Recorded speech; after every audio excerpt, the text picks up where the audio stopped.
آپ صلی اللہ علیہ وسلم نے فرمایا کہ قیامت کی سب سے پہلی نشانی میرا انتقال ہے۔ قیامت کی دوسری نشانی آپ صلی اللہ علیہ وسلم نے فلسطین موجودہ اسرائیل کے قبضے میں واقع بیت المقدس کی فتح ہے۔ یاد رہے کہ ماضی میں بھی مسلمان اس علاقے کو فتح کر چکے ہیں۔ تیسری نشانی یہ ہے کہ انسان جانوروں جیسی موت مرنے لگیں گے اور گردن توڑ بخار جیسی بیماریاں عام ہو جائیں گی۔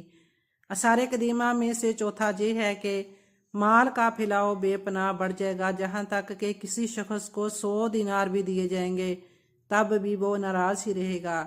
پانچویں نشانی یہ ہے کہ قیامت سے پہلے ایک فتنہ کھڑا ہوگا جو عربوں کے گھر گھر میں داخل ہو جائے گا اور کوئی بھی گھر اس سے محفوظ نہیں رہے گا۔ چھٹی اور آخری نشانی یہ ہے کہ تمہارے مسلمانوں اور بنو اصغر جانی اہل روم کے درمیان صلح ہوگی، پھر وہ بے وفائی کریں گے اور 80 جھنڈے لے کر مسلمانوں پر چڑھ دوڑیں گے۔ بسم اللہ الرحمن الرحیم۔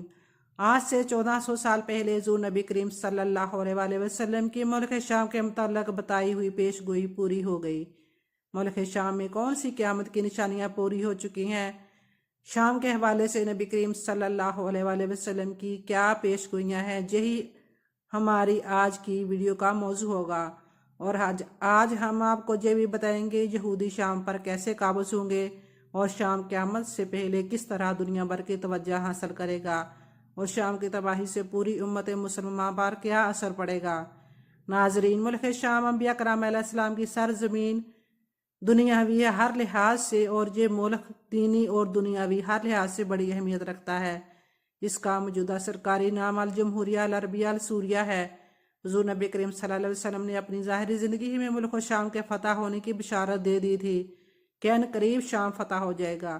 چنانچہ یہ خلافت ابو بکر صدیق رضی اللہ تعالیٰ عنہ میں شام فتح ہونے کی ابتدا ہوئی اور خلافت حضرت عمر فاروق رضی اللہ تعالیٰ عنہ میں مکمل مسلمانوں کے ہاتھوں فتح ہو گیا۔ حضور نبی کریم صلی اللہ علیہ وسلم کی یہ پیشگوئی بالکل درست ثابت ہوئی۔ ملک شام کی فتوحات اور وہاں اسلامی حکومت قائم ہونے سے دین اسلام کو بے حد قوت و شوکت اور اسلامی ریاست کو زبردست وسعت و برکت حاصل ہوئی۔ تاریخی لحاظ سے جسے شام کہا جاتا ہے وہ شام، اردن، لبنان اور فلسطین کا علاقہ تھا۔ اسے سوریہ الکبریٰ کے نام سے بھی یاد کیا جاتا ہے۔ مسلمانوں کا ملک شام میں سب سے پہلے داخلہ جنگ موتا کے سلسلے میں حضور نبی کریم صلی اللہ علیہ وسلم کے زمانہ قدس میں ہوا۔ پھر حضرت عمر رضی اللہ تعالیٰ عنہ کے دور میں شام کے تمام شہر فتح ہو گئے اور آج شام عرب کے تمام شہر فتح ہو گئے اور آج شام عرب کے قدیم ترین ملکوں میں شمار ہوتا ہے۔ مورخین کے مطابق اس ملک کا نام شام رکھے جانے کی کئی وجوہات ہیں۔ ان میں سے ایک یہ بیان کی جاتی ہے کہ یہ نام حضرت نوح علیہ السلام کے بیٹے سام کے نام سے پڑا، کیونکہ یہی وہ پہلے شخص تھے جو اس سرزمین پر تشریف لائے۔ عجمی لفظ کی تبدیلی کے سبب لفظ سام کی سین کو شین کر دیا گیا۔ حضرت عبداللہ بن عمر رضی اللہ تعالیٰ عنہ سے روایت ہے کہ حضور نبی کریم صلی اللہ علیہ وسلم نے دعا فرمائی، اے اللہ شام میں برکت نازل فرما، اے میرے پروردگار یمن میں برکت نازل فرما۔ نجد والوں نے عرض کی، اور ہمارے نجد میں بھی حضور نبی کریم صلی اللہ علیہ وسلم نے پھر یہی دعا فرمائی، اللہم بارک لانا و بارک لانا۔ وہ پھر بولے، اور ہمارے نجد میں بھی آپ صلی اللہ علیہ وسلم نے فرمایا، وہاں زلزلے اور فتنے ہوں گے اور وہاں سے شیطان کا سینگ نکلے گا۔ آپ نے فرمایا، یا اللہ ہمارے شام کے مسلمانوں کے دین و دنیا میں برکتیں عطا فرما، اور دعا میں شام کو یمن پر اس لیے مقدر فرمایا کہ شام ہی میں قیامت قائم ہوگی۔ وہی فلسطین سے متصل ہے اور فلسطین میں بیت المقدس ہے۔ حضرت ابو امامہ رضی اللہ تعالیٰ عنہ سے مروی ہے کہ نبی کریم صلی اللہ علیہ وسلم نے فرمایا، ملک شام اللہ رب العزت کا چنا ہوا شہر ہے اور وہ اپنے چنے ہوئے بندوں کو اس میں جمع فرما دے گا۔ اسی طرح حضرت زید بن ثابت رضی اللہ تعالیٰ عنہ سے مروی ہے کہ ایک دن ہم حاضر تھے، نبی کریم صلی اللہ علیہ وسلم نے فرمایا، ملک شام کے لیے خوشخبری ہے، بے شک رحمان کے فرشتے اس پر اپنے پر پھیلائے رہتے ہیں۔ رسول اللہ صلی اللہ علیہ وسلم نے فرمایا، جب اہل شام تباہی و بربادی کا شکار ہو جائے گا تو پھر تم میں کوئی خیر باقی نہ رہے گی۔ احادیث مبارکہ کی روح سے شام اور اہل شام سے امت مسلمہ کا مستقبل وابستہ ہے۔